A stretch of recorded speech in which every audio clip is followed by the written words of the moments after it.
It's time for Security Now. Steve Gibson is here. We're going to have some fun, of course, the security news, but then Steve will cover 4 companies that did it wrong.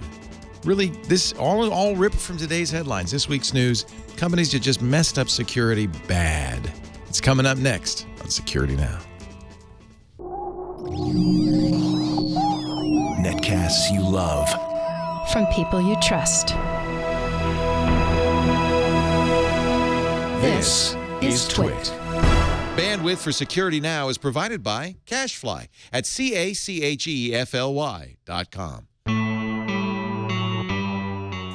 This is Security Now with Steve Gibson, episode 530, recorded October 20th, 2015. Doing it wrong. Security Now is brought to you by IT Pro TV. A good IT Pro is always learning, and IT Pro TV is the resource to keep your IT skills up to date with engaging and informative video tutorials. For a free 7-day trial and 30% off the lifetime of your account, go to itpro.tv/securitynow and use the code SN30. And by Braintree. Looking to set up payments for your business? Braintree gives your app or website a payment solution that accepts just about every payment method with one easy integration. Plus, Braintree will give you the first $50,000 in transactions fee-free. To learn more, visit BraintreePayments.com/securitynow.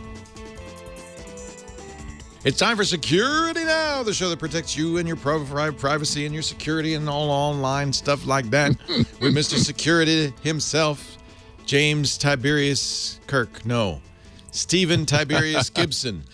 Hey, Hearing you guys were talking about Star Wars on MacBreak Weekly, and I thought, I really have always been more of a Star Trek person than a Star Wars person. I think that's a big divide. I think there's Star Trek people and there's Star Wars people. I remember, like everybody of our age, seeing the first Star Wars movie and being completely blown away. But there's just not enough of it, right. And whereas, boy, we've had our fill of Star Trek, multiple series branches off and movies, and now it's back again for more. Of course, so is Star Wars. But, I like the Star Wars stuff. Is this next one a prequel to the existing movies? No, it's like The Force Awakens, right? So is that like before? No. Oh. This is after. It's episode 7. Okay. So it's after episode. It's after the first. It's in between the first and it's the next thing. It's whatever. Because I'll tell you how I know that. Because Han Solo's old. And Leia's old, and the Wookiee is a little gray. No, the Wookiee's not gray, actually. But anyway, so it's still in the lifetime of Luke and Han and Princess Leia, but it's towards the end, right? Yeah, we don't have any time travel in Star Wars. So Star Trek did apparently, but yeah. Oh, Star Trek had time travel so much you didn't know who was who. where anybody was. Spock is meeting himself and saying, don't talk to me, don't tell me anything. I was like, okay. So it's episodes, whatever that is, 4, 5, 6, 7. I'll have to watch. I guess I have to rewatch them all to get ready. If I can tolerate Jar Jar Binks running around for. Oh, he's gone. He's been dead for years. Good. So it's you know what, I might be really confused for everything, but. The first Star Wars was episode 4, you remember? That was the one that came out in 1977. Correct. So we saw 4, 5, and 6. It's like, wait, it was such a tease. It's like, wait a minute, episode 4? Right. What? What happened to and then I want 1 through 3. And so they did, and then went back and did 1 through 3. That's where Jar Jar appeared in 1. So he was long dead when Luke was around. He's long gone, thank God. Good. His ears fell off. And then, so now we're going to finish the trilogy of trilogies with 7, 8, and 9, I presume. Unless, because it's Disney, they might want to do a 1.5. I don't know. We're going to get 3 more, though. Yeah. At least 3 more. Are you kidding? It's Disney. We're going to get hundreds more. It's going on forever. So, this episode sort of came together as I was aggregating news. I realized there was it's sort of this theme emerged just from what happened during the week. There were 4 different instances of doing it wrong, where it's just, these people don't seem to be up to speed. So I thought, okay, let's rearrange things a little bit. We'll title the episode "Doing It Wrong." We'll cover some news and some miscellaneous stuff, and then look in more detail at 4 examples that are, just across the board. A problem that Target has, a problem that 1Password has, a problem with chip and pin design, and a problem that appeared with last week's Patch Tuesday with Sandboxy, and reactions to it and so forth. So, and then we've got to talk about the emergency Flash update that happened after we talked about Flash last week. Of course, some interesting stuff about the iOS App Store problem that I know you've been talking about. Yeah. But of course, we take sort of a more techie, geeky approach. But there's some interesting things there. And then some miscellaneous stuff. People keep asking me what I thought of The Martian, and you and I have not talked about movies recently, and I had some thoughts about Steve Jobs, so I made a note to not forget about talking about that. So I think a great jam-packed, interesting podcast once again. All right, I like it, and we'll get to your cartoon of the week in a little bit too. I like that too. But first, let's talk about IT Pro TV. These guys, I feel like they started with us. They've grown with us. I guess to be fair. That's GROWN, right? Grown with us, yes. No. To be fair, these guys have been doing it for a long, long time. Tim and Don have been IT trainers for at least 10 years. But it wasn't only a few years ago that they said, there must be a way to make it engaging and fun to either get your certification or to study IT, to become better at IT. And they said, I think we should do it kind of like, and I'll take credit for it, Leo does it. They were fans of the old Screensavers show. They liked that idea. And they, I guess, went to an NAB talk or panel that I did, in which they learned about how we did Twit. And they said, this would be a great way to teach information technology. And ITPro.tv was born.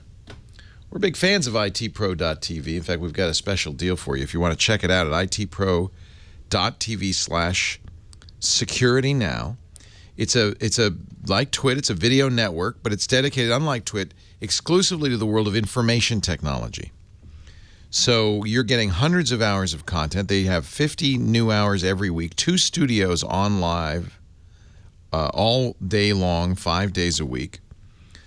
And you can watch it on almost anything, including Roku. They've got a new iOS and Roku app that will pick up where you left off. So you can watch on the big screen TV on your Roku and then get in the car and continue to watch on your, or I guess not the car, maybe the subway or the bus, continue to watch on your iPhone.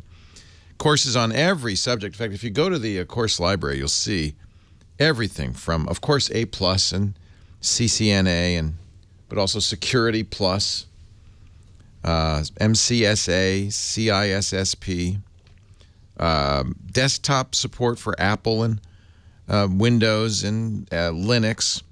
They've got the certified, if you go to the EC Council section, they've got the certified ethical hacker and countermeasures cert. Covers concepts and tools related to exploiting systems, networks, devices, and operating platforms. Hacking concepts like vulnerability assessment, network intrusion, reverse engineering, defacing websites, damage. Now, they're not going to teach you how to deface websites, but they might teach you how to mitigate. It's an amazing thing. These courses were taught by Sean Philip Oriano, who is so cool. He also did Hacking Forensics Investigator and crypto courses.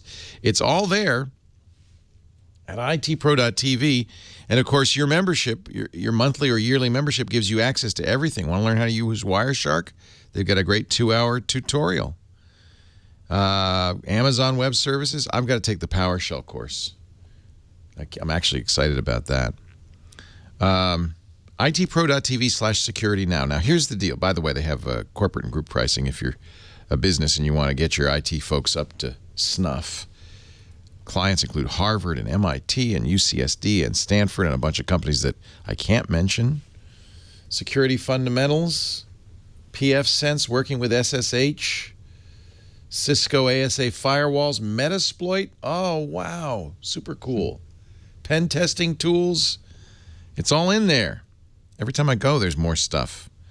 Normally, it's $57 a month or get 2 months free when you subscribe for the entire year. But we have a great offer. You'll get a 7-day trial free when you sign up using our offer code SN30. That way you can check out the courses, the live streams, see everything that's there. And if you decide to buy, you'll get 30% off, and not just for the first month or year, but forever. So we're talking $399 for an entire year. Wow. It's a good deal. IT Pro TV. All this week, they have a basic plan, which is cool, that lets you watch live on the air for free. All this week, they're recording new courses on CCNP T-Shoot, MTA Security Fundamentals, Tech Skills, supporting Windows 7, supporting Windows 10. Look at that, 2 studios, those show-offs. Holy cow. So these pro streams are free, available with a basic account, as long as you watch live from 9. It's another good way to see what they're up to. 9:30 a.m. Eastern Time, Monday through Friday.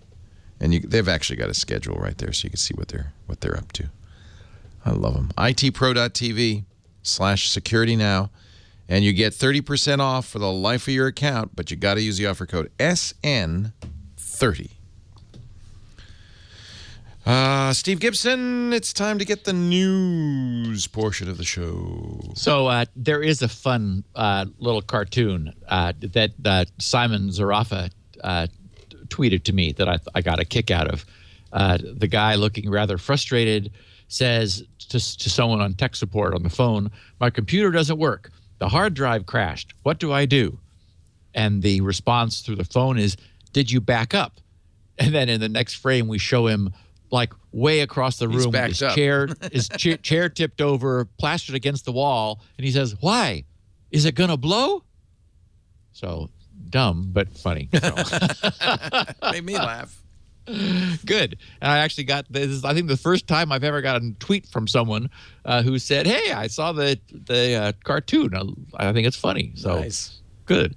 So Adobe's had a rough time, more than, well, I was tempted to say more than usual, but that's about par for the course.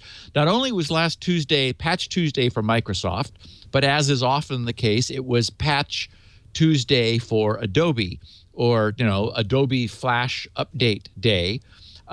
In this case, immediately after releasing last Tuesday's patch, news surfaced of an ongoing zero-day exploit against the post-patched Adobe Flash, which was used in targeted campaigns.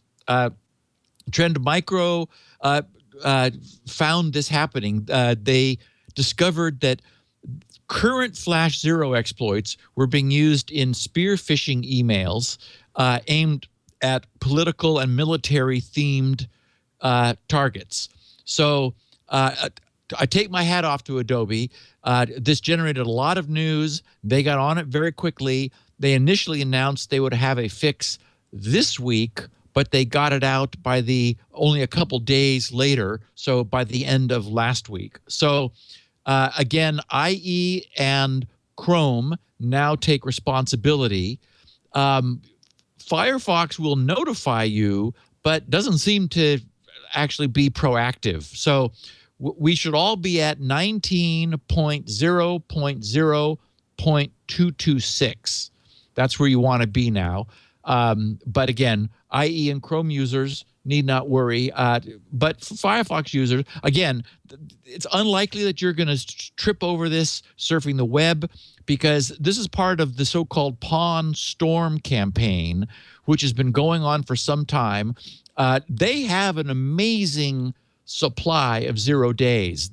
Like 6 of them were found being used earlier this year, and only one of those 6 was also part of that big 30 gig data breach that where we discovered a lot of vulnerabilities that weren't known before. So anyway, it's not super critical. I was pleased with Adobe responded as quickly as they did, and I would say only if you are running Firefox should you verify that your add-ons are up to date. And they make that easy. You can go to add-ons, and in an obscure little link up at the top of the page, I don't know why it's not a big button, but it's just a little blue underlined link that says verified that my add-ons are current. And when you press it, then you're told that Flash is not, and you should go fix that. So everyone should. So, okay. Lots of news over the course of the last week about Apple discovering, actually it wasn't Apple who discovered it, it was a group called Source DNA who found this and then told Apple, who then pulled, the number I've seen is 256, but I've seen varying numbers in various reports, and it might just be that they were still finding them. These were apps that were found to be essentially mildly spying on their users. And I'm less concerned about what these apps were doing than the mechanism that they were using, which is sort of interesting and a little bit troubling. So the background is that there were several hundred apps which were all using a Chinese advertising SDK, a software development kit. And so this is something that the app developers just got from this company called, it's Yummy or something. It's in my notes here. Uni, Y-O-U-N-I. Oh yeah, okay, right. And so the developers would just use this SDK, which sort of is a black box of software functions to enhance the features of their app. But there's no visibility into exactly what the SDK does. But that's the way a lot of the world works, is you get third-party libraries and you add them to your app and you link to them in order to get the advantage of their functions. Presumably this library was, I would guess, to interface with the Uni ad network. Right, exactly. So what was discovered was that functions in the SDK were managing to use restricted APIs. That is, APIs, application program interfaces. That's sort of the term for the system or some other interface. The idea is that somebody who wants to offer services, like the iPhone offers services to the client applications running on it, they publish this set of APIs, which is sort of it's a formal statement of these are the functions which the operating system or operating environment is making available to applications. So, for example, put an icon on the screen might be a function. So rather than the application having to write code to do that itself, where every application would have to rewrite and reinvent the wheel, that's such a common thing to do that the operating system just has a function call. It has an application programming interface, an API that quickly makes that happen in an easy and uniform way. Well, can I slight refinement on that? Sure. The library is doing that. And so you call the library using the interface that is published, the API, the application programming interface. So Windows and Mac come with libraries to draw windows. You want each programmer to write that each time. Right. The API isn't that. That's a library. But the API is how you talk to the library. It's the calls that you're going to make to the library. I know you're an assembly language programmer. You don't have to deal with this stuff. But it's kind of like Int 13, right? Int 13 calls some routines. The API is the Int 13 call. Correct. The API is the definition, the formal definition of how to get to this. The interface to those functions. And the reason I bring that up is because there's public and there's private. Well, yes. And this is what's a little disturbing, is that in Objective-C, these APIs are invoked by name, that is, by strings that name the API. And one of the things that Apple does is, as you said, Leo, there are private APIs. There are functions which Apple doesn't want applications to have access to. And so one of the things that Apple does when they screen an application before it goes into the App Store is they do an analysis. They like scan the app looking for the names of any functions which the application should not use.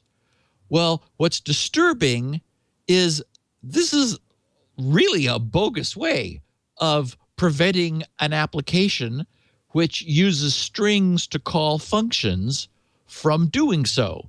Because what this Uni, whatever it is, SDK was doing is they started out with just apparently putting their toe in the water. They wanted to find out what the foremost app name was. And that's something Apple says no application can know. Applications, the idea is they're supposed to be sandboxed. So they just sort of have their own little world, and they don't know who's on first or second or anything. They're just there like everybody else. But there is an API call to obtain the name of the frontmost app. Because, of course, the OS might need to do this.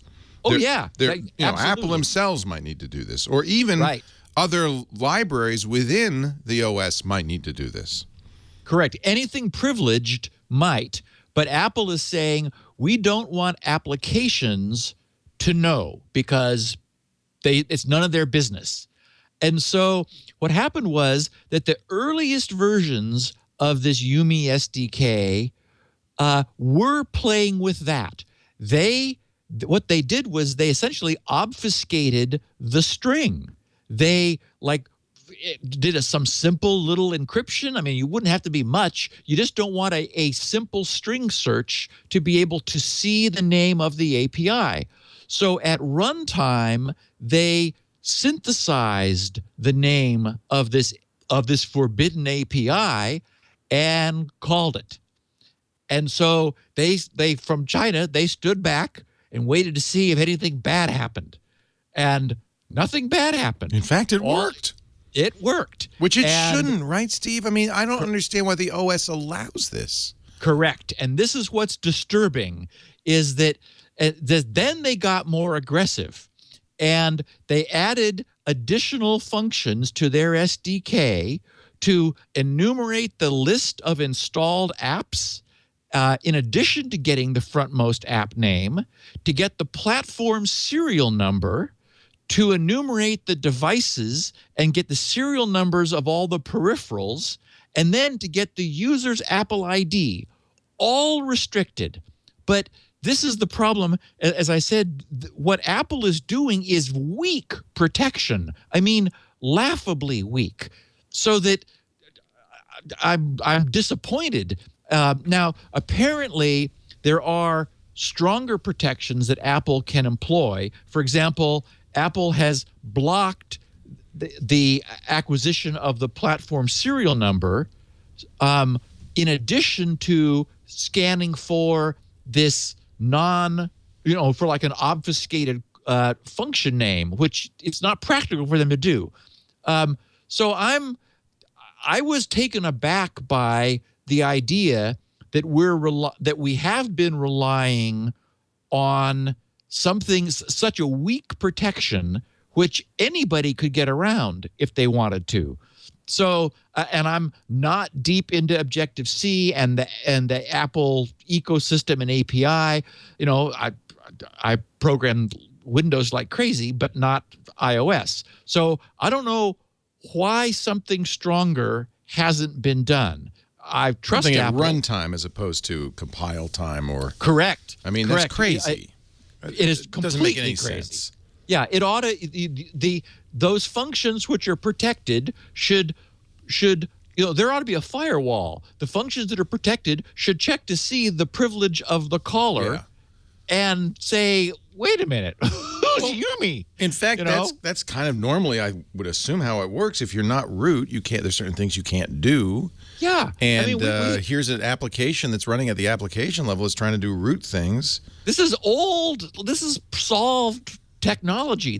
So there must be something I don't understand. That's why I want to make it clear for this. Yeah. Yes, on the other hand, they did strengthen the serial number API so that hack no longer works, which is now why we presume that Yumi went around it, and they're enumerating the devices and the serial numbers of the peripherals, still trying to find a way of locking onto the device, which Apple doesn't want apps to have. So anyway, so they got caught doing this. Apple booted several hundred apps that were using this SDK out of the store. Now the Yumi SDK will have to remove this behavior and settle for as much information as they're allowed to get. And I really do hope that this, I mean, the good news is this has got a lot of attention.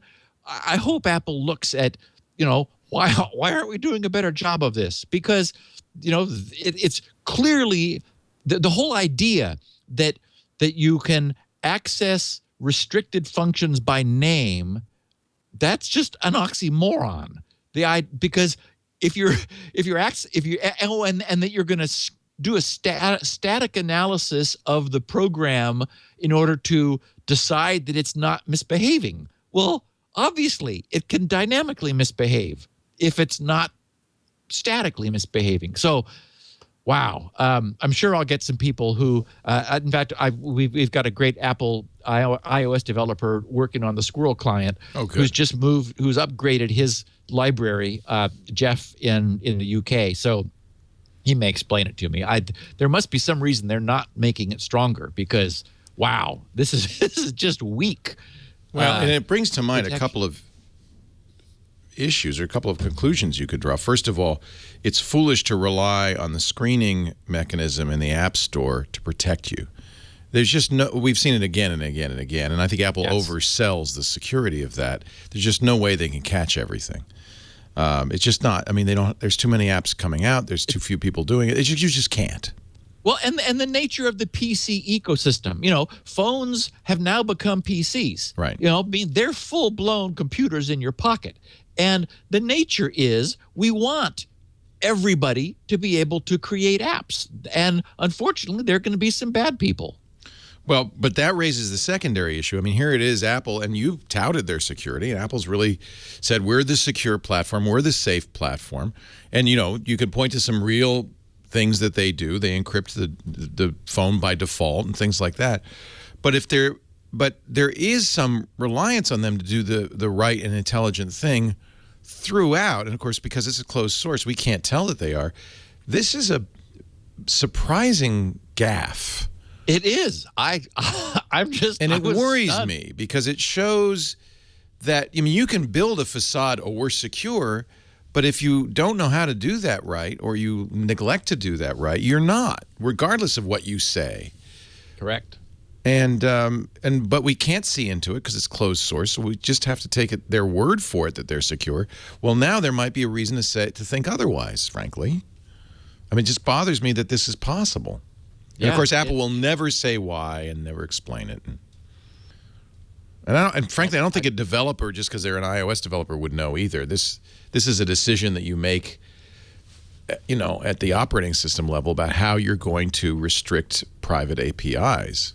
Yeah, although my guess is that this may be it may tie into the way Objective-C does binding. There's, there are statically bound languages and then loosely bound languages, and so there may be a reason to provide such a flexible linkage to functions. For example, maybe the library needs to run in the user space for some reason. So the library itself has user privileges, and then of course it's making calls though to the iOS the iOS libraries, but it's doing so by name, with a string. And the idea that hiding the string is like hiding the. Here's what we know: hiding the name of the function past Apple scrutiny. Okay, game over. I mean, it's just like what? But that doesn't worries me as much as the fact that it's possible. You know what I'm saying? I mean, I think it's obvious to anybody paying attention that the screening process will never catch everything. It just won't. Right. But why is it possible to call, however you do it, to call a private API? That just shouldn't be possible. Yep. And in fact, we know Apple could turn it off because they did. Yes, the fact that they can tighten it when they need to says, okay, well, why isn't it all tight? That's more worrying, frankly, than the screening process. Because if you think about it, and there have been plenty of cases where the screening process has failed, that's impossible. Well, and yeah, I mean, PCs don't even try. Right. We gave that up. I mean, it's good they try, so early, and that gives you some assurance. But anybody who says, "Oh, there's just no way malware can get into the App Store," is not paying attention. No. Now, the good news is nothing that was leaked is really that private, right? It's not like credit card numbers got leaked. And it'll be interesting to see if Apple does say if Apple can be pushed to do some further elucidation of this, because maybe these are soft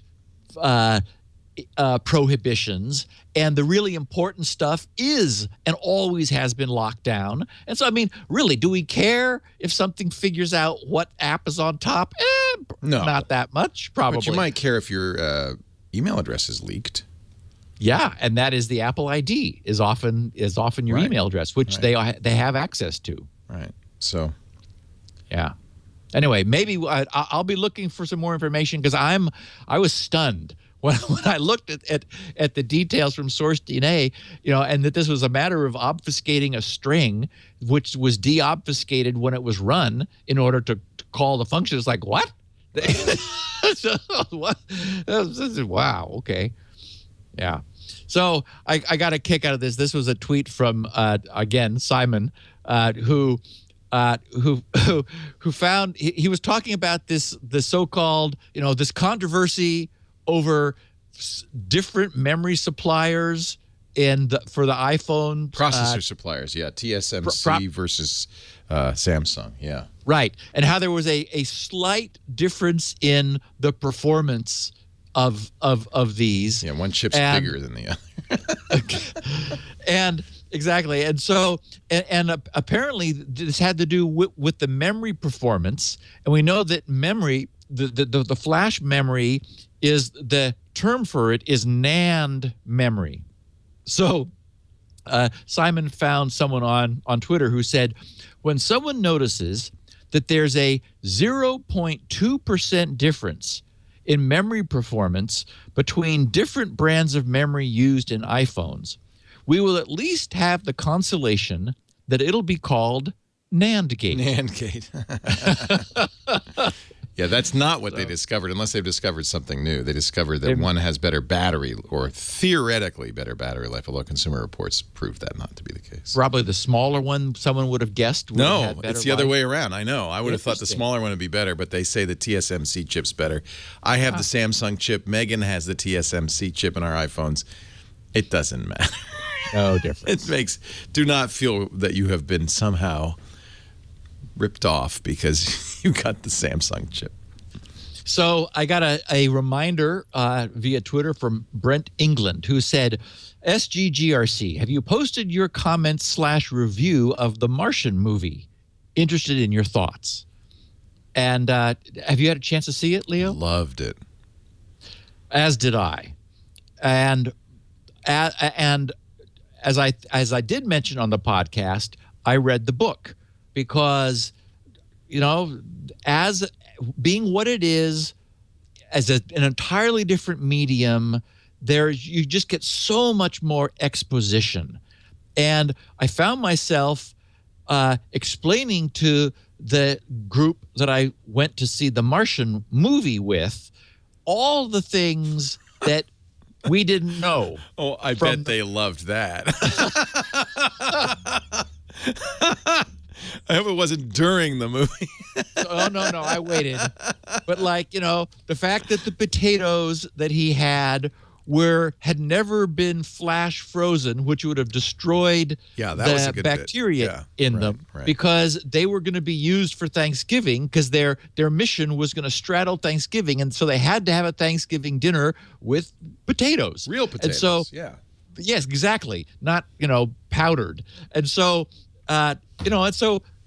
anyway, so yes, the movie was great, loved it.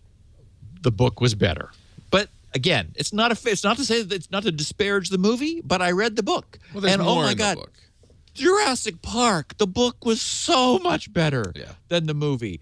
There were scenes missing. It's like, what, but it's like, okay, well, yeah. So the biggest change in the movie was not as many bad things happened as happened in the book. And in some ways, I aesthetically preferred that, because the book, you get a point of fatigue in the book where you go, oh, no, not again.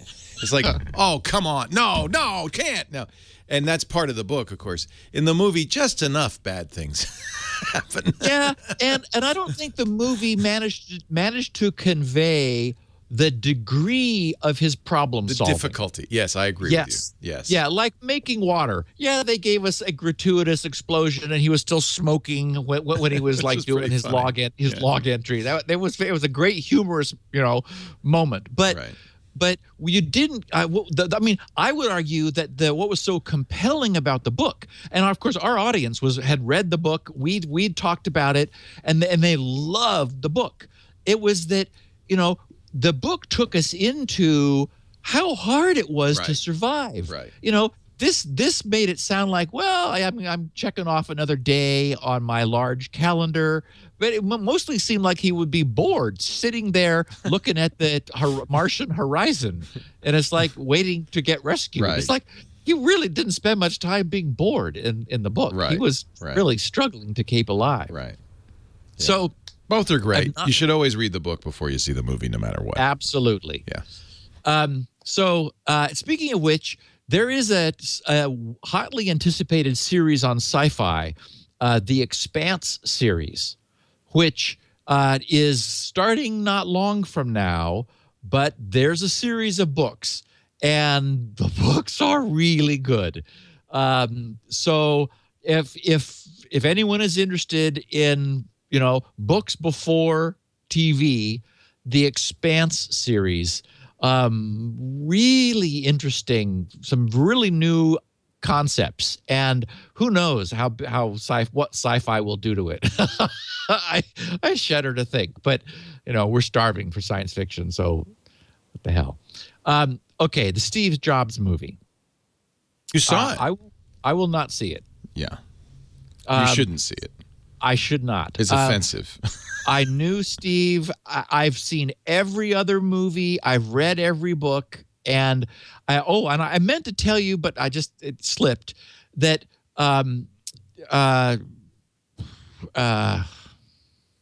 two guys, I'm blanking on the name. Scully, Jobs, Woz. The Rick Tetzelli, the Walter Isaacson.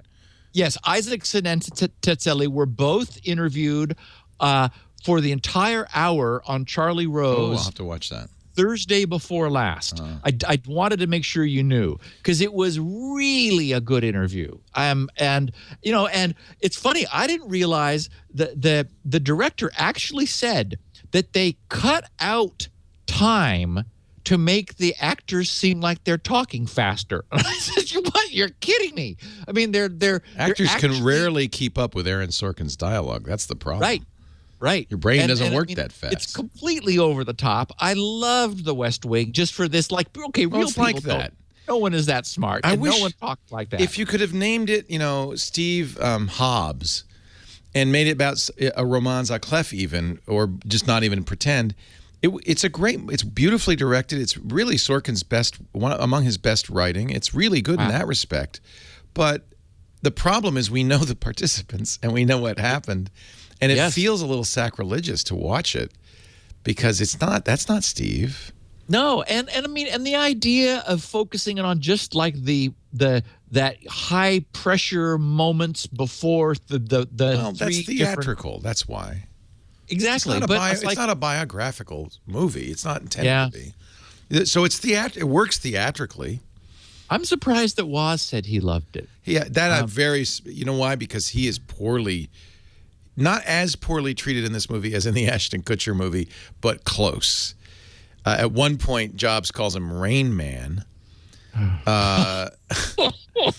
And none of the stuff, he seems to be in the movie obsessed with getting credit for the Apple II team, which even Woz himself says, I made one call once for 30 seconds to John Scully. I never mentioned it to Jobs.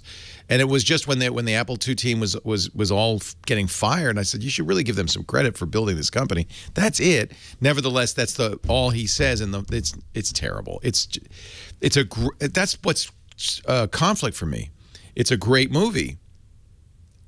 I wish it were a fictional movie because it's not. Right. But these people are all alive with the exception of Mr. Jobs. They're all alive. And it's very odd. What Aaron Sorkin even says he did is he read the book, he talked to all these people just to get some stuff. Yeah. And then he put it in a salad that had nothing to do with the reality. But it's hard. How do you make a movie about Steve Jobs or any genius? How do you do that? You can't. And that's why I've been so interested in him it's really, to me, he is an intriguing character. Yes. I mean, he isn't me. He isn't Woz. And I have to say, just for the record, Woz's engineering is beyond inspired. I mean, as an engineer, I knew the Apple II, which Steve, designed by hand because I designed a light pin for it. And it is possible for an artistic genius to express himself in NAND gates. Yeah. And Woz did. Yeah. There is stuff in the Apple II design that is it's just from one engineer to another, it is just shockingly brilliant. And so wow. And early by the way, they don't deprecate Woz's talent in this one. Good.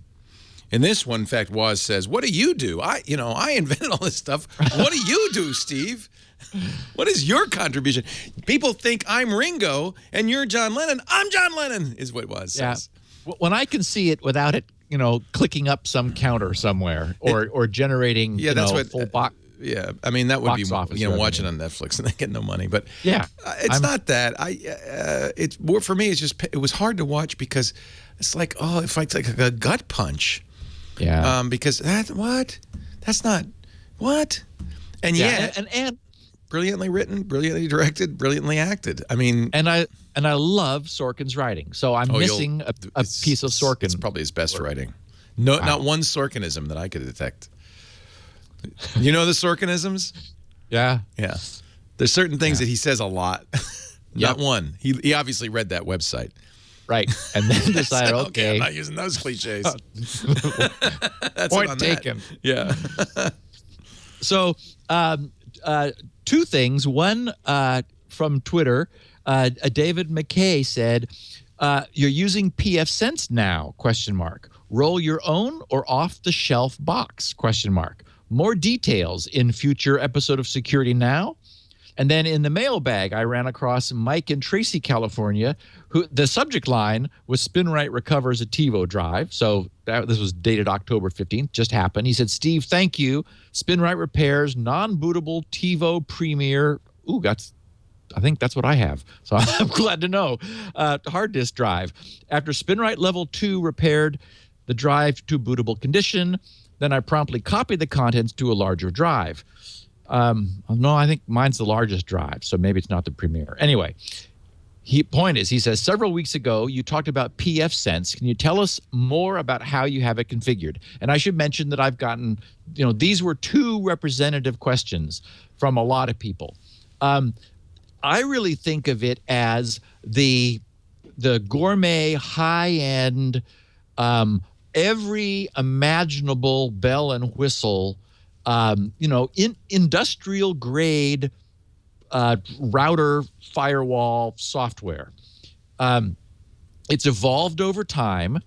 It is free to download and install. It's based on FreeBSD. Many of these things are based on OpenBSD, which some people feel is a little more secure. FreeBSD, however, is faster. And so they deliberately put it on FreeBSD because there's less per packet overhead, and that was their goal, because they were going to be providing all the security, just being a NAT router firewall. What I most like about it is there's nothing more frustrating than needing something that's not there. So, for example, it has an incredibly flexible network address translation system where you can perform unrestricted IP and port to IP and port mapping, which can be static maps or dynamic maps. It's got really good bandwidth flow control, where you could have, for example, some machines in your network are restricted, some protocols are restricted, some destinations are restricted. I mean, basically, it's a kitchen sink. It's got an OpenVPN client and server, so it could be your OpenVPN endpoint for remote OpenVPN access to your network at home, or you could use the OpenVPN client to create a static OpenVPN tunnel, as I have, to an OpenVPN server running at GRC, so that I have a static connection. And my connection to GRC went down for an hour in the middle of the night last night. Cox. I was offline for an hour, a little after 1:30. My IP changed when it came back up, but the OpenVPN tunnel had reestablished itself, and everything was connected.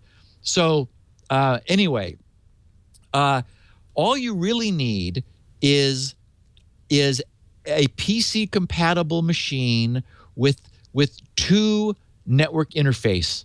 And of course, we can now get USB NICs, which perform well, USB 2. If you don't have 2 on the motherboard. I chose to use a really nice hardware platform from a company called Sokeris, Soekris, Sokeris. And they're in Scotts Valley, California. And I have to say, I was very impressed.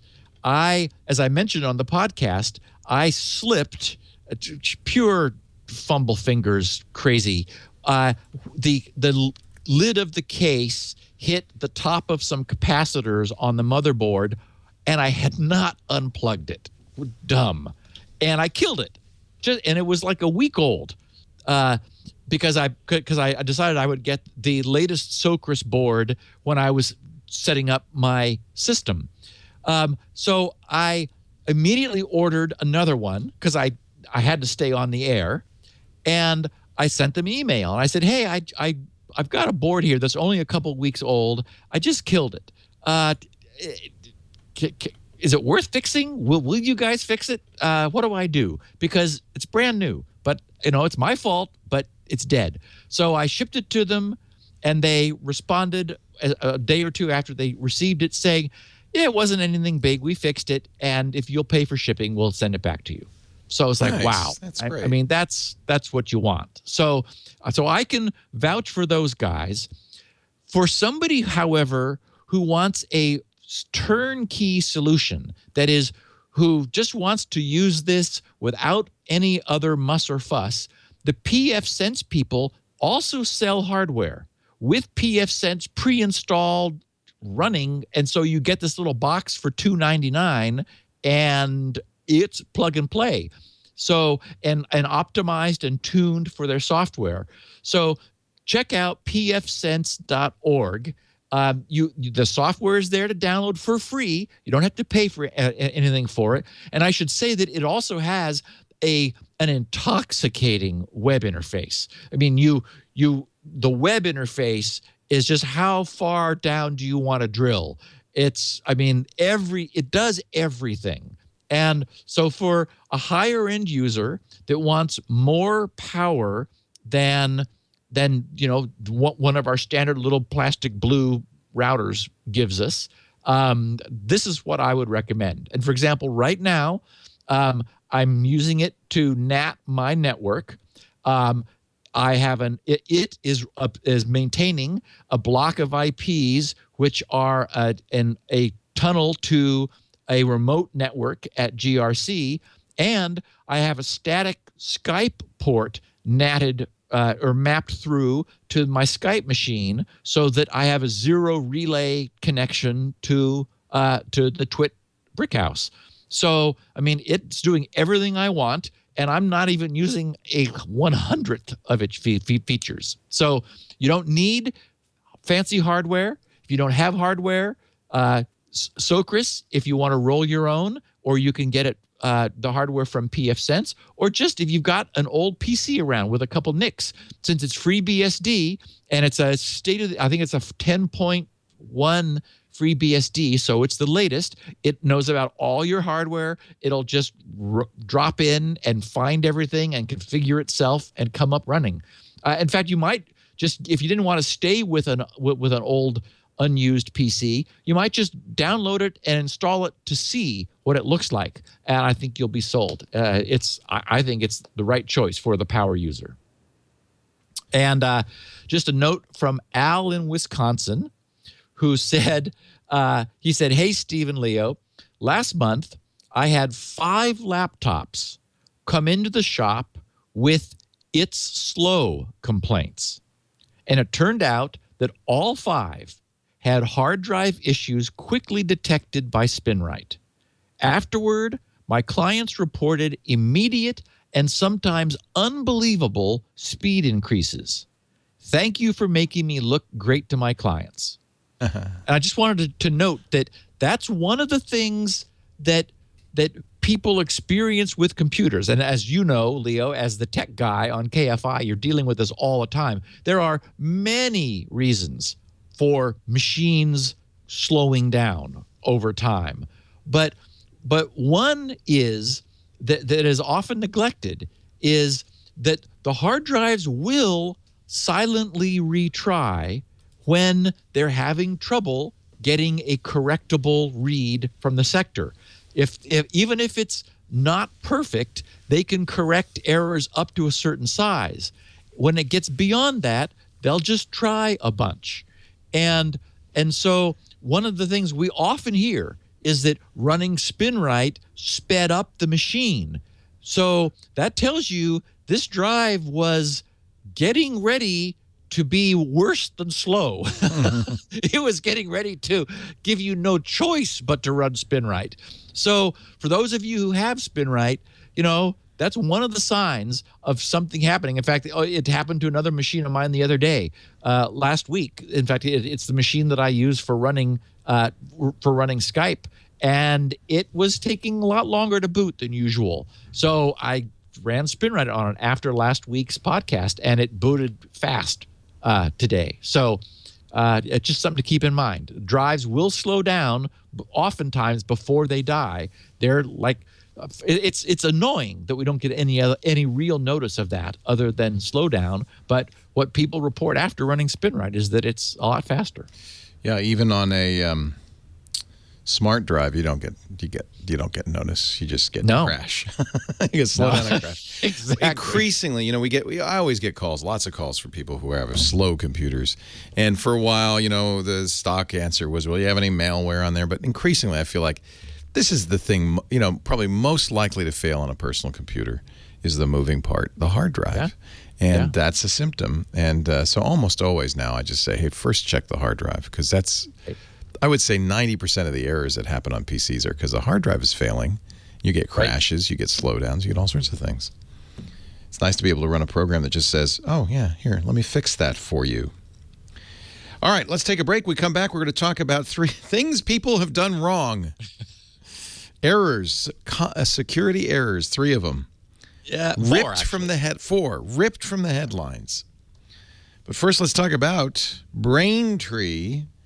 Braintree is awesome. It's a payment, full stack payment solution for your mobile apps that will give you everything you want. First of all, a great experience for your users, fast payouts for you, but you'll also be able to accept every kind of payment system. And that's really what I think your customers, your users want. Apple Pay, they got it. Android Pay, yes. PayPal, credit cards, Venmo, even Bitcoin. Kind of the acid test on this is who uses Braintree. GitHub has used Braintree since the very beginning. Uber uses Braintree and Lyft. The experience, the payment experience that makes Uber so awesome, it's Braintree. Actually, I had some time to talk to Braintree's general manager for mobile about how they got started in the business. And I didn't know this, but it's not surprising. They did not start, in fact, in mobile. They started in desktop, and Braintree was built from the ground up for mobile. This is what Ankur Arya had to say. We looked at mobile as where the majority of the e-commerce market was going very early on, and we built a platform to be optimized for mobile. But we actually started powering desktop sites. There are a whole host of merchants, thousands of web merchants and also cross-platform merchants that do use Braintree. So some of the more popular names like Airbnb and some of these other folks that you see on our marquee also have desktop websites that we power. So it's for native mobile experiences as well as the web, mobile web and desktop web. So we're pretty much everywhere. It should be on your app, your website. It should be something you're using. And if you have to solve this problem, you should not be coding it yourself. You don't want to be in Steve's next things that were done wrong segment.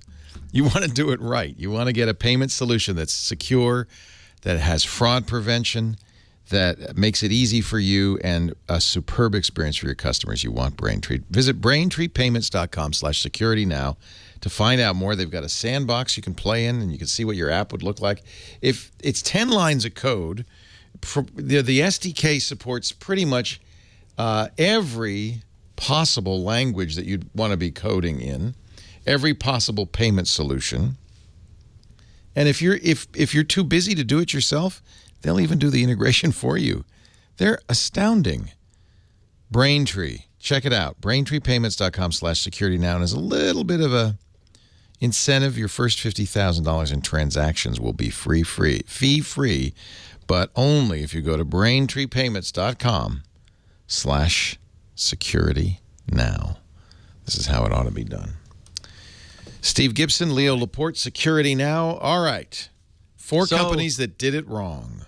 First of all, Dale Myers, who is a Microsoft security engineer, currently working on Office for iOS and OS X. He authored a blog post, well-written and basically that surprised a lot of people. The title of the blog post was 1Password Leaks Your Data. And then the first line is, seriously.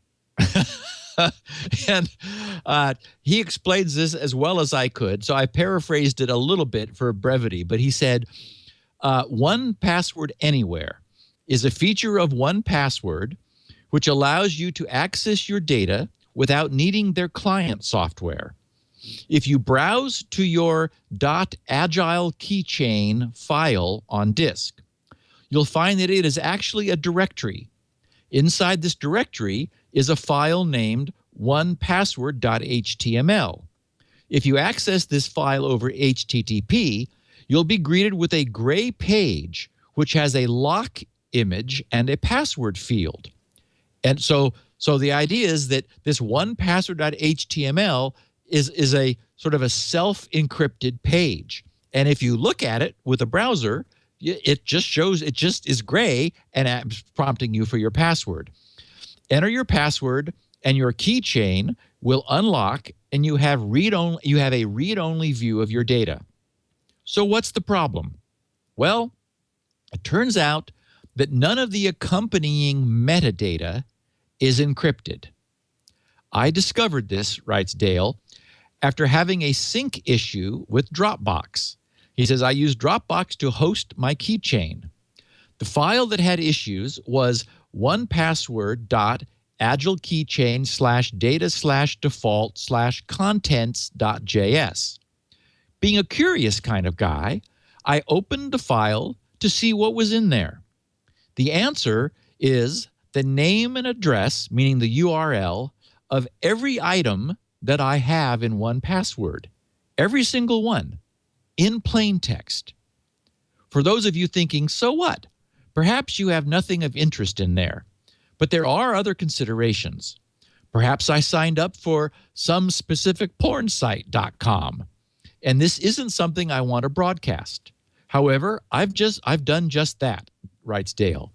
Anyone who knows the link to the main login page for my keychain can obtain this file. They can go through and find out exactly what shady sites I have accounts on, what software I have licenses for, the bank card and accounts I hold, the titles for any secure notes I have, and anything else I've decided to store in there. The second and possibly larger concern is that the login URL is stored with the page's title, all in plain text. In other words, if I sign in at https://example.com/login, then that URL is stored with the keychain entry.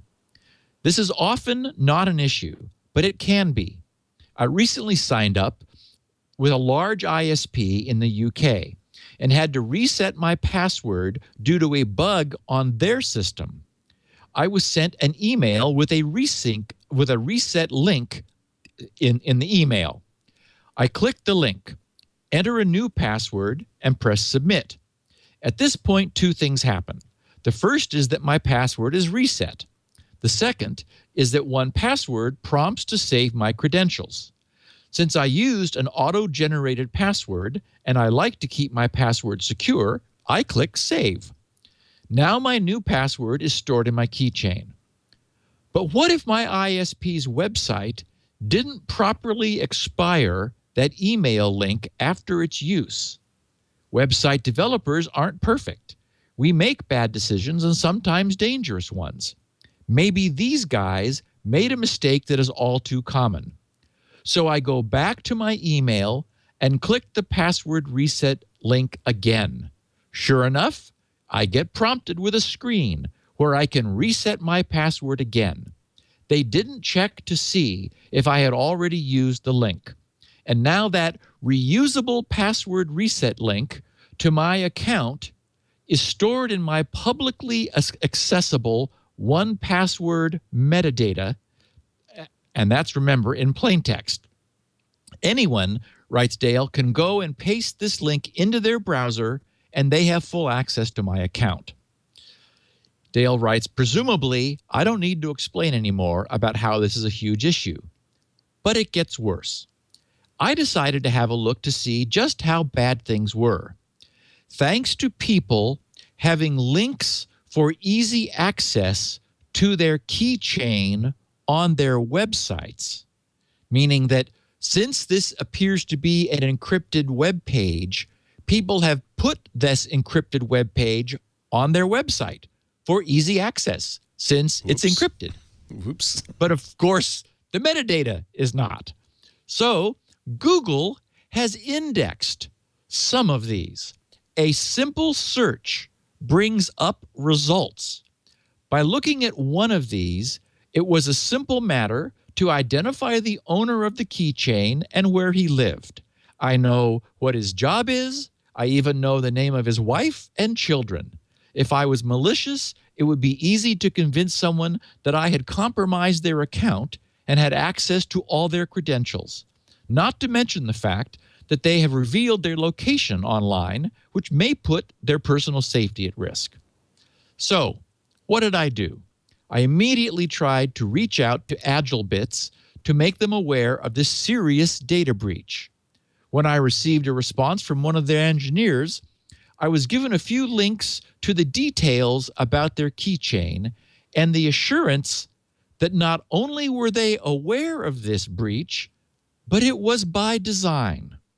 Quote, when we built the keychain, we're aware, or I meant to say we were aware, that it would be possible to see that a user has logins across different sites because it is unencrypted. While this might have some privacy implications, if an attacker gained access to it, your passwords are never exposed or shared as they are encrypted by your master password, and they do not appear in the keychain in any way. Okay, so Dale continues, searching through the forums, I found claims by employees that it was designed this way for performance reasons. The logic was that if all the metadata was encrypted, for example, like LastPass does, along with the passwords, then when the user unlocked their keychain, if they wanted to search for an entry, all entries would have to be decrypted to find what they were looking for. And that is correct. But I didn't understand and asked AgileBits, what I didn't understand and asked AgileBits was, why not just encrypt the metadata file using the master password in some fashion? Then they only have a single file to decrypt. And I guess this gets into the architecture details, which I didn't look at. Again, their reason was performance. When we first developed, this is now AgileBits responding, or AgileBits. When we first developed Agile Keychain a few years ago, 1Password had significantly less processing power with which to function. And decrypting the keychain on the fly to do something as simple as login search incurred huge performance penalties for our users. Because this provided a poor experience for our users,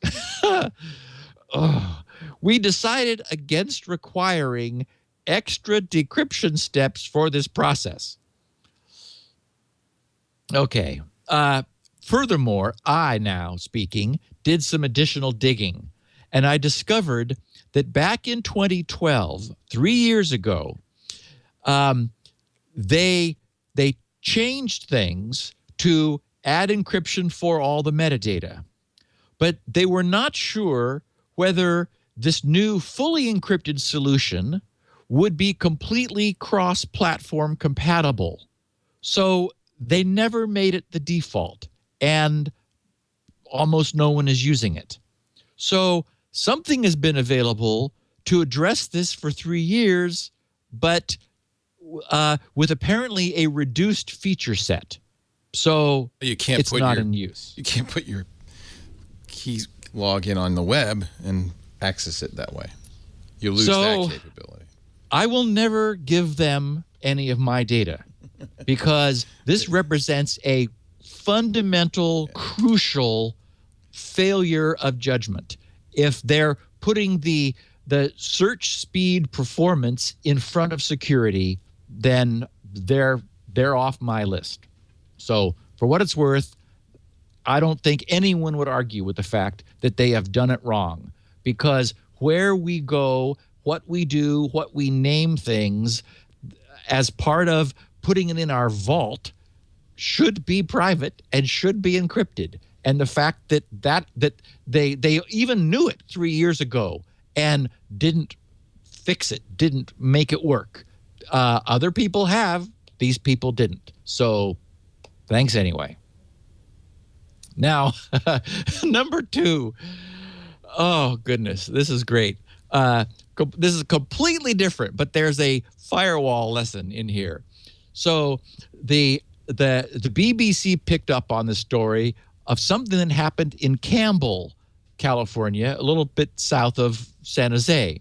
And this is, the headline was, Target stores attacked by pornographic prankster.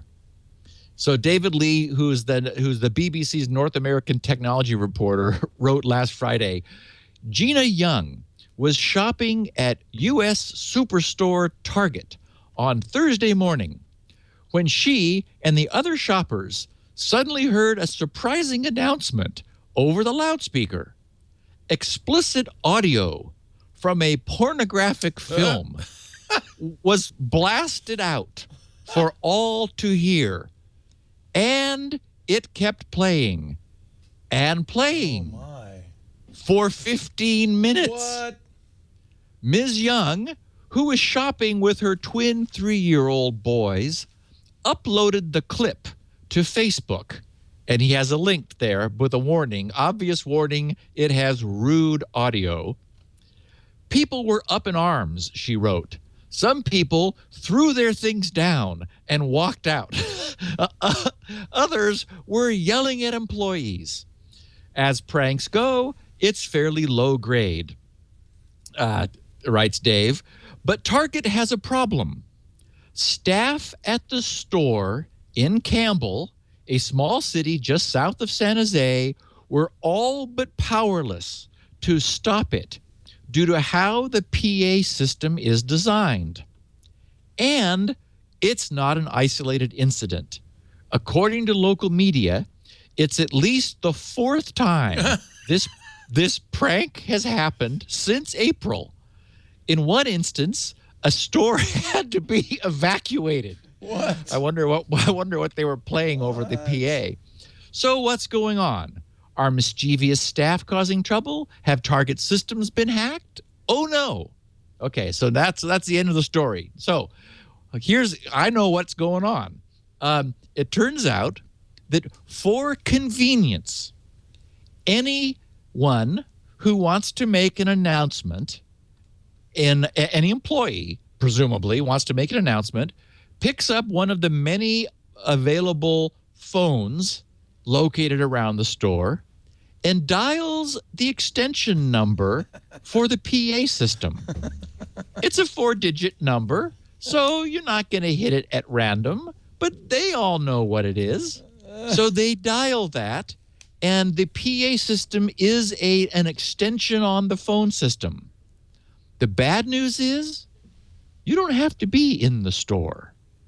You can dial Target from anywhere in the world and ask to be transferred to that extension number or dial it yourself, and you are now on the Target store's PA system and have full reign, and there's nothing they can do to turn it off. And of course, they did it wrong. This is from a security standpoint exactly analogous to hooking your internet, your local intranet, to the internet. It's like, oh, look, we have a nice network here. Let's put it on the internet. And so you just connect it. No one would do that now. No one would allow internal resources to be accessed from the outside. But Target has no such concern, apparently. It's an extension on their phone system, and you can get transferred to that extension from outside. How would they ever get the 4-digit code? I mean, come on. Well, every employee knows it. And there's probably some turnover at Target stores, and there's no way to track it down. So, it's common knowledge, I'm sure, what the PA's extension is. And they may change it. And then, of course, that news gets out. I mean, it's a fundamentally insecure design. And so it's like, virus and antivirus. They could change the number, but then they have to tell everybody what the new number is so that they could use the PA system. And again, it's sort of semi-public knowledge, which is going to leak out of the store and generate headlines like this. Whoops. So, number 3 of doing it wrong. And I just have to shake my head at this one. I have not yet made time to dig into the chip and pin technology, but it's on my list of stuff to get to because I know it would make a fascinating podcast. Well, at least I thought it would make a fascinating podcast until I found out that the way these systems work today, what we would like is we'll cover that first because all of our listeners who've been around for a while know how it should work. The data on the card, which is readable electronically. The card will have a mag strip, but we know that that's not secure because it's read-only. So we would like to have that same data stored in an encrypted form where the PIN is the decryption key. And, maybe if there's a way to prevent brute forcing, like put a delay in before that decryption proceeds or before one way or the other. It would be nice if it sort of had a PBKDF feature so that there was a delay in the card's response. Turns out that's not the way they work.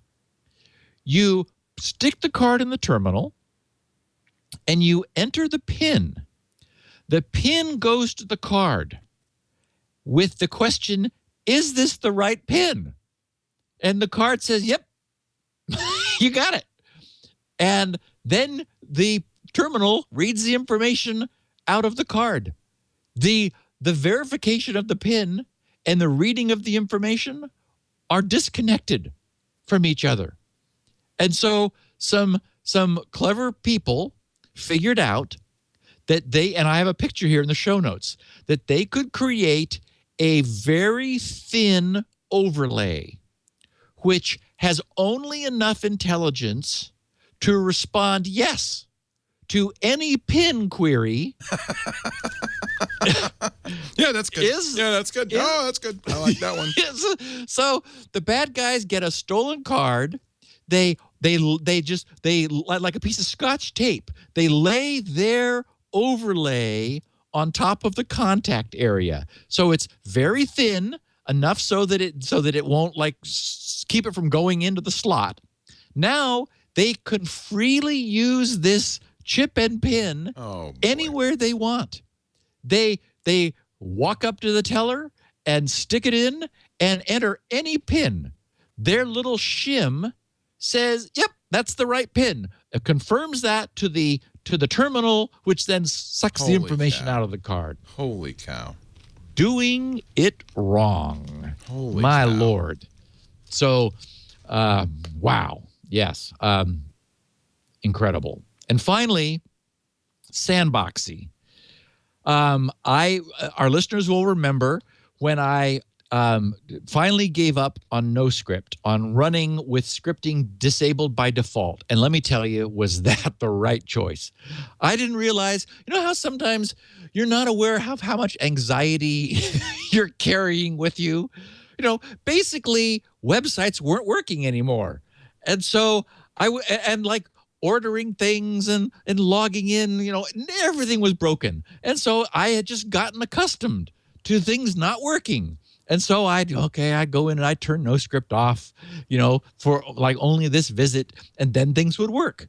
Oh, now, I'm constantly having this surprise experience whenever I go somewhere and it just works. It's like, oh, look, that's what other people experience.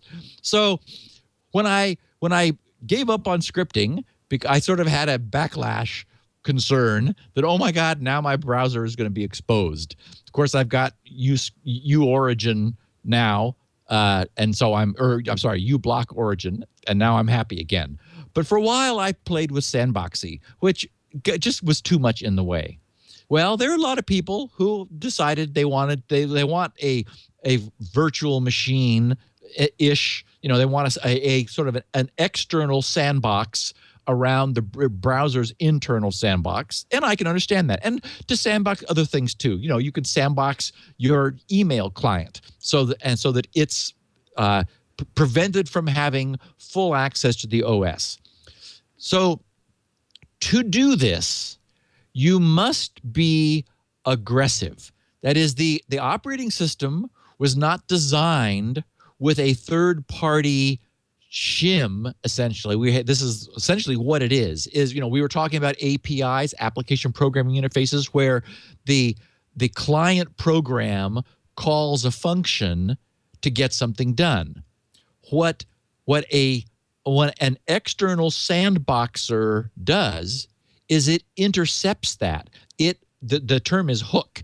It hooks those functions in the operating system so that the application calls the sandbox. It thinks it's calling the operating system. It's calling the sandbox, which allows the sandbox to inspect from a security permissions standpoint what's being asked. And for example, if the application made a change to the registry, the sandbox could shadow that change. It could copy the change locally and say, yeah, okay, fine.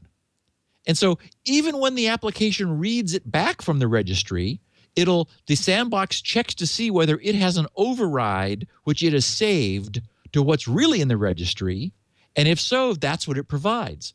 So it's able to create the facade to the application of having made changes to the operating system that never actually get out of the sandbox. They are sandboxed. The point is, it's difficult to do this. I get it. Except last Tuesday's Patch Tuesday broke Sandboxy. Microsoft made some change down at the OS level, as Microsoft has the right to do, and Sandboxy broke. So this caused quite a kerfuffle in the Sandboxy support forums. Hey, Sandboxy broke. What? Blah, blah, blah. What? Anyway, under Doing It Wrong is the official response from a Sandboxy tech support person who wrote, I would, his name is Craig, I would strongly recommend you update your browsers and plugins and any other software. Okay, that's generic. The next part isn't. Please also turn off install automatic updates in Windows. And he said, yeah, because they broke the sandbox. They broke Sandboxy. They're bad. He says, unless you have read the Microsoft notices on what these updates might affect and are comfortable with that. Well, of course, that's nonsense. The notices don't tell you it's going to break Sandboxy. the notices are, just say this makes Windows better, basically. And he says, the update was a kernel patch in the OS, those causing access errors with Sandboxy. Here's another one. You can turn off protected mode in your Flash plugin. Yeah, there's another good idea. In your Flash plugin in Firefox. And then he goes further and says, brands, we recommended that in the past. Right. To also get around the issue. And then he refers to a new beta of Sandboxy is version 5.05.2. And then he says, you also don't really need Flash plugin to run on all websites. Modern sites use HTML5 and will render just fine in Firefox without it. YouTube and others are examples. So anyway, once again, doing it wrong. The Windows update breaks the program that functions by deeply reaching into the kernel and intercepting it and hooking it in order to do what they're doing. Should that bother us? I thought Microsoft actually had kernel protection turned on now. No, if you're a driver, you're running down in Ring Zero. Yep. And so Sandboxy does install a kernel driver, and that is able to hook anything it wants. You're trusting all of the drivers in Ring Zero to behave themselves. So, yes, you don't, if installing updates breaks it, you really don't want to tell people, don't install automatic updates. Really, just leave Windows the way it is. Ouch.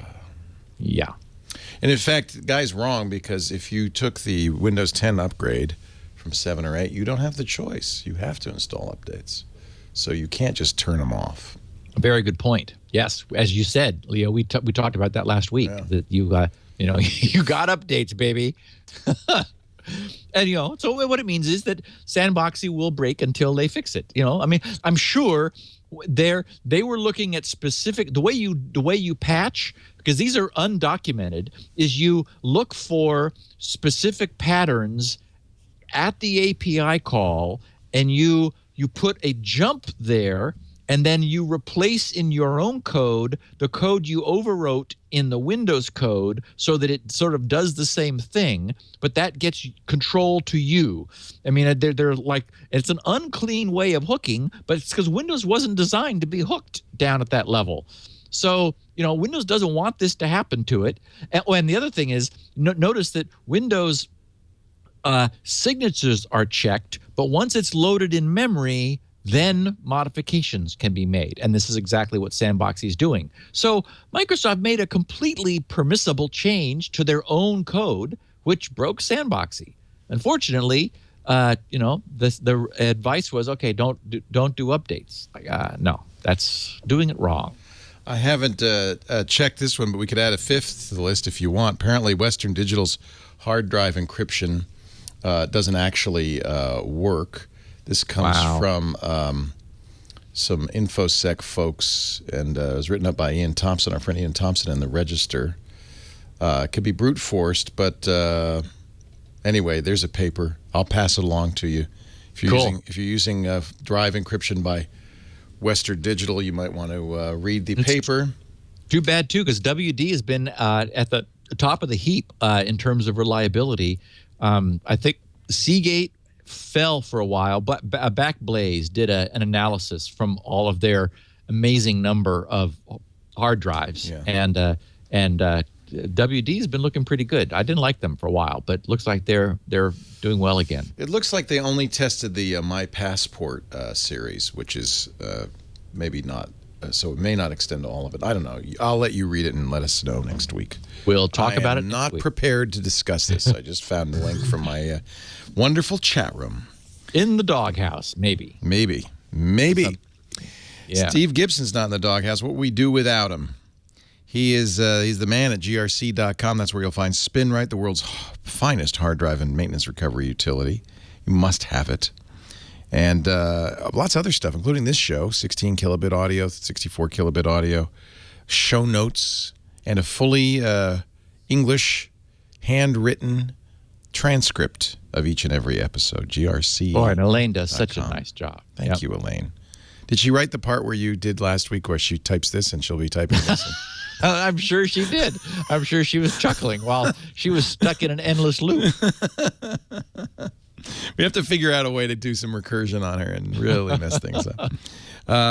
You can also find a lot of free stuff there, and I guess we're getting close to Squirrel becoming a reality, so you might want to read up on that. Storage format is finalized. The protocol is finalized. I'm just catching the protocol docs up because there were a lot of upstream changes that I need to now get propagated. So we have the finished document, and then I implement those things in my code, and we're rolling, baby. Boy, I want everybody to adopt it because we want to get rid of passwords. It's clearly failed us. Yeah.